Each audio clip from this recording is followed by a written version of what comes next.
Assalamualaikum warahmatullahi wabarakatuh.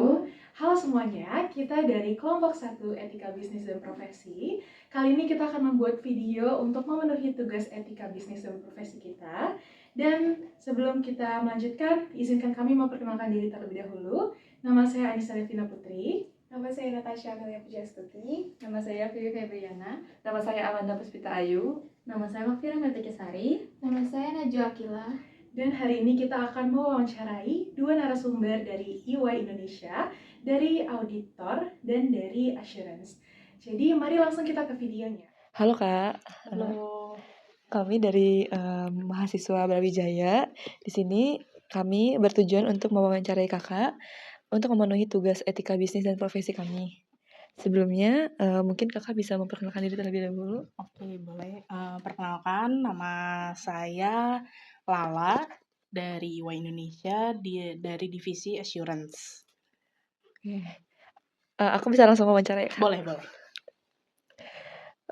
Sejauh mana laporan keuangan dapat membantu UMKM dalam menarik investor atau pinjaman dari pihak luar nih Kak? Oke, jadi yang sepengetahuan aku itu kalau misalnya ada mungkin investor atau pinjaman dari pihak luar, eksternal, dari bank gitu, pasti kan mereka perlu melihat nih keadaan keuangan dari UMKM tersebut atau perusahaan gitu ya. Nah, dilihatnya dari mana? Ya pasti kan dari laporan keuangan. Nah, jadi itu sangat penting sih kalau untuk untuk mengacunya ke investor dan pinjaman dari eksternal, karena biasanya mereka akan mungkin minta laporan keuangannya, terus kan di situ bisa dicek juga nanti rasio-rasionya, terus keadaan keuangan di perusahaan tersebut tuh seperti apa. Seperti itu sih menurut aku. Jadi sangat berpengaruh ya Kak? Iya, betul. Laporan mencatat. Lalu untuk selanjutnya, menurut kakak sebagai yang bekerja pada bidang akuntansi itu, pemahaman yang tinggi terhadap akuntansi itu sangat berpengaruh nggak sih terhadap akuntabilitas dan transparansi laporan keuangan yang dijalankan misalkan pada pembisnis kecil gitu? Oke, berarti lebih ke ini ya, pengetahuan mereka tuh seperti apa untuk yang sehingga dia bisa mempengaruhi si laporan keuangannya gitu ya.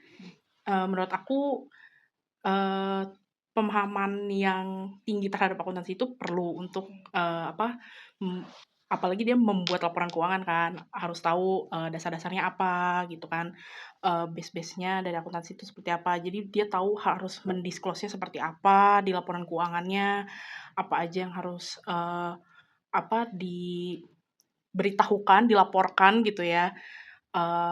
Mungkin kalau relate tadi ke yang pertama, ada beberapa persyaratan-persyaratan mungkin yang emang diharuskan untuk dibuka di laporan keuangan. Jadi kan pemahaman terhadap akuntansi itu perlu banget. Jadi biar dia tahu, oh aku tuh misalnya mau buat laporan keuangan, keperluannya untuk apa? Oh untuk misalnya mau misalnya UMKM-nya mau IPO gitu kan. Nah, berarti harus tahu tuh persyaratan-persyaratan kalau misalnya mau lapor ke OJK kayak gimana, kayak gitu. Jadi untuk pemahaman akuntansinya memang perlu sih, diperlukan banget untuk si pembuatan laporan keuangan tersebut gitu. Jadi mereka juga tahu apa yang harus di-disclose, terus udah gitu pencatatannya juga kan dalam sehari-harinya tahu base-nya seperti apa. Kayak misalnya revenue recognition-nya tuh syarat-syaratnya udah boleh mengakui pendapatan kayak gimana, kayak gitu. Terus misalnya mau nge-disclose misalnya dia punya fixed asset tuh seperti apa, base-base-nya kayak gimana, itu perlu banget sih menurut aku. Jadi sangat Betul. harus diperhatiin banget ya berarti ya? Betul. Oke, terus menurut kakak nih gimana sih cara mengintegrasikan sistem pencatatan keuangan yang sederhana dengan kegiatan operasional sehari-hari ini pada bisnis-bisnis kecil seperti UMKM tadi itu? Oke, berarti lebih ke mungkin biar membantu mereka ya dalam pencatatannya. Ini sepengetahuan umum aku aja ya. Mungkin aku banyak ngelihat kayaknya course yang mungkin bisa dipakai tuh buat UMKM mungkin yang biar nggak ribet-ribet. Biar nyusun laporan keuangannya mungkin pakai aplikasi. Banyak juga kan sekarang kayaknya aplikasi yang mungkin free gitu ya. Atau menurut aku kayaknya kalau untuk dari UMKM yang kecil yang mungkin juga masih pemula, bisa juga dicatatnya Excel gitu. Kalau Excel kan gratis ya, paling sederhana betul. Udah gitu itu kan bisa membantu dia juga di situ ada catatan detail-detailnya semuanya transaksi yang dia bikin gitu. Apalagi mungkin UMKM-nya masih kecil, masih bisa di-handle, ya cukup sih menurut aku kayak untuk Excel gitu atau aplikasi-aplikasi yang emang udah mungkin banyak ditawarkan gitu ya, kayak gitu sih. Lalu Kak, Hmm. aku mau tanya misalnya sebagai seorang UMKM ini tidak mempunyai pencatatan atas laporan keuangan usahanya. Terus jika tiba-tiba terjadi masalah di keuangan bisnis tersebut seperti kayak modal yang tidak baik, bagaimana pendapat Kakak tuh terkait hal tersebut dari sisi Kakak sendiri? Nah menurut aku kalau dia sama sekali nggak punya pencatatan ya, terus udah gitu terjadi hal sesuatu yang tidak terduga lah gitu Iya, ya. betul. Nah menurut aku sih makanya itu pentingnya dia mencatat transaksinya atau detail-detail yang dia punya, karena dengan begitu mungkin aja bila terjadi sesuatu gitu ya, dia bisa melihat ke pencatatannya atau ya laporan yang udah dia bikin lah gitu kan. Jadi kayak ketahuan mungkin kenapa sih kok rugi terus gitu kan. Nah misalnya dicek kalau dia punya catatan kayak, oh ini COGS-nya berapa gitu, terus udah gitu ternyata pas dilihat, ya ternyata COGS-nya lebih gede daripada revenue-nya ya yang ya gimana mau untung gitu kan. Nah Iya, makanya benar. pencatatan akuntansinya sih menurut aku sangat penting biar dia bisa ngeanalisis juga gitu kan, ngelihat gitu, apa sih yang membuat mungkin bisnisnya atau UMKM itu jadi kurang berjalan dengan baik, seperti itu sih. Oh, bisa juga buat mengevaluasi dia juga ya, Betul Kak, ya? betul betul, evaluasi Iya. juga. Lalu, menurut Kakak bagaimana sih seorang akuntansi itu bersikap apabila, Mhm. di masa depannya itu terdapat standar akuntansi yang bertentangan dengan hukum yang ada? Oh, sejauh ini mungkin kayaknya belum pernah mendengar ya aku kalau untuk yang bertentangan dengan, hukum yang ada. Cuman mungkin pasti, akan dievaluasi kembali kali ya kalau misalnya ada hal terjadi seperti itu. Cuman ya semoga tidak ada dan sampai sejauh ini sih aku belum pernah mendengar sih seperti itu. Nah, ini sesi dari kita. Lanjutnya nanti kita nanya ke narasumber lainnya mungkin. Oke, Makasih ya, Kak. Akan wawancara dari narasumber yang kedua dengan kakak siapa mungkin boleh perkenalkan diri. Ya, halo, nama aku Dina dari IWA Indonesia. Aku langsung bertanya kak. Ya. Mungkin ini ngulang pertanyaan dari narasumber yang sebelumnya, nggak apa-apa, biar pendapatnya mungkin bisa lebih banyak. Bagaimana jika seorang akuntan nanti di masa depan itu terdapat standar akuntansi yang bertentangan dengan hukum yang berlaku yang ada? Oke, jadi sebenarnya kejadian ini nggak banyak terjadi sih pada prakteknya. Jadi biasanya standar akuntansi itu udah dibuat dengan sebagaimana rupanya supaya tidak bertentangan dengan hukum. Tapi kalau sampai ternyata mungkin ada yang bisa bertentangan dengan hukum, kita menerapkan prinsip di mana hukum itu pasti tetap lebih di atas daripada standar akuntansi. Jadi biasanya kita akan mengikuti etika secara hukum atau peraturan secara hukum yang berlaku. Berarti kita akan tetap ikut yang sudah dibuat gitu ya? Biasanya karena hukum kan tingkatannya udah lebih tinggi kan. Sedangkan standar akuntansi itu ibaratnya hanyalah sebuah patokan dalam melakukan kegiatan akuntansi. Lalu selanjutnya, apakah ada kode etik dalam bisnis yang dapat meningkatkan laba maupun kayak nama perusahaan itu menjadi baik gitu loh dari karyawan-karyawan? Kalau kode etik dalam bisnis yang meningkatkan laba perusahaan mungkin tergantung industri dari perusahaannya sendiri ya.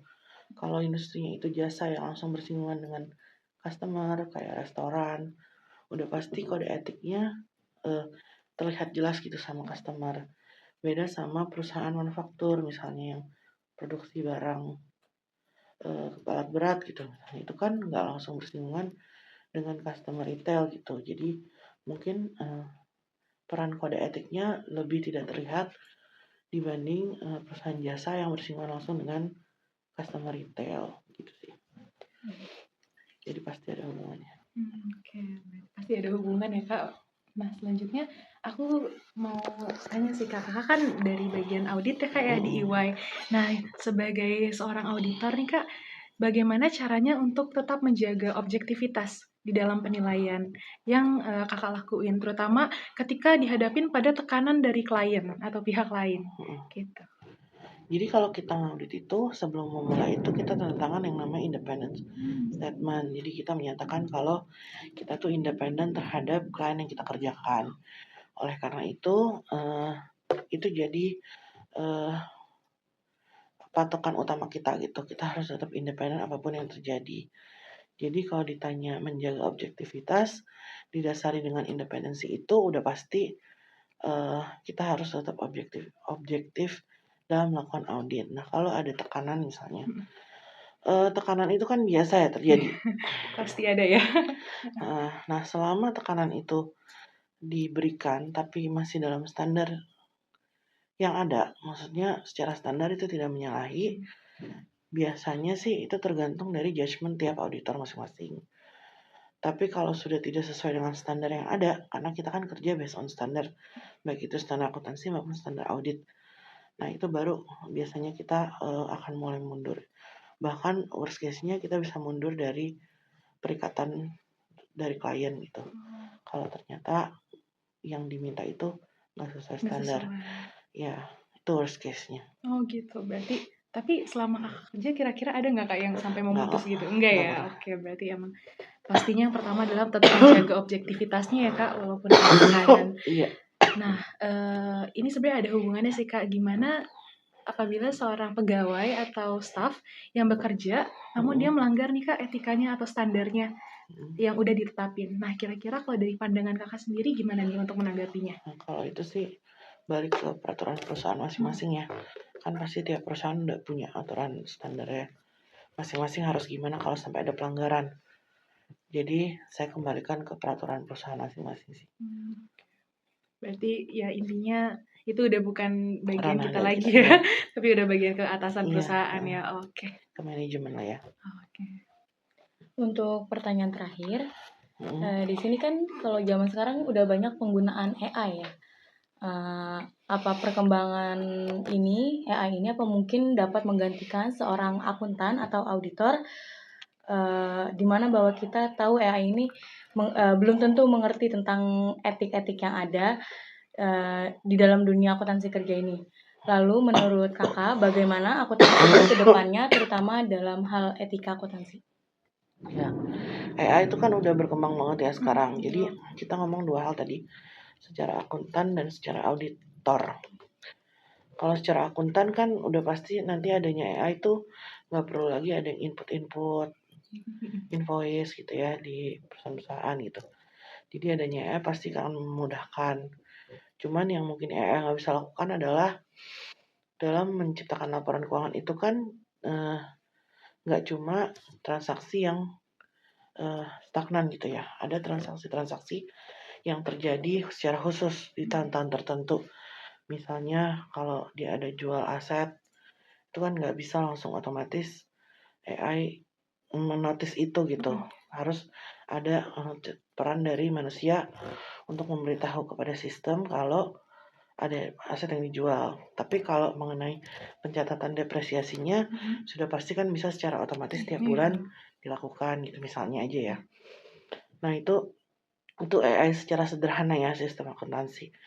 Jadi AI tidak akan 100% menggantikan peran manusia sebagai akuntan gitu kesimpulannya. Kalau sebagai auditor juga cara mengaudit misalnya kita mengecek dokumen seperti dokumen ya. Kalau audit kan banyaknya melakukan pengecekan seperti dokumen. Nah, mungkin itu bisa diwakilkan oleh AI gitu secara komputer. Tapi analisa-analisa yang kita lakukan karena audit zaman sekarang itu juga udah beralih ke namanya analisa analytical. Jadi kita menganalisa juga naik turun suatu akun dalam beberapa tahun, ada yang aneh atau enggak. Nah itu yang pasti AI gak bisa lakukan karena pasti itu butuh peran manusia di dalamnya. Mungkin itu sih. Jadi pasti akan ada efeknya. Cuman sampai dengan sekarang yang saya tahu AI nggak akan 100% menggantikan posisi akuntan dan auditor gitu. Jadi sebagai manusia mungkin kita juga harus meningkatkan value kita ya.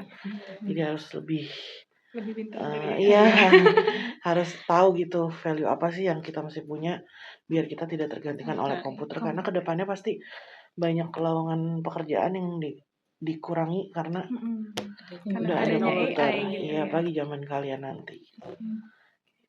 Berarti kalau misalkan di EY ini udah lumayan pakai AI atau Pakai full? udah Udah mulai ya. mungkin udah 60% ya. Oh wow, tapi berarti masih banyak lowongan pekerjaan juga di sini. Masih banyak, Masih, oke, banyak. berarti di sini pakai AI terus pakai tenaga kerja manusia Iya. juga ya. Oke. Setelah berbincang-bincang kita jadi lebih paham lagi dan lebih terbuka lagi sih Kak tentang etika dan dari sudut pandang auditor gitu. Oke, mungkin dari kita segitu aja Kak. Terima kasih banyak atas Sama-sama. waktunya. Maaf ya Maaf lagi mengganggu. batuk nih. Nggak apa-apa, semoga cepat sembuh Kak. Nah, jadi teman-teman semua kita udah selesai ngewawancarain 2 narasumber keren kita hari ini.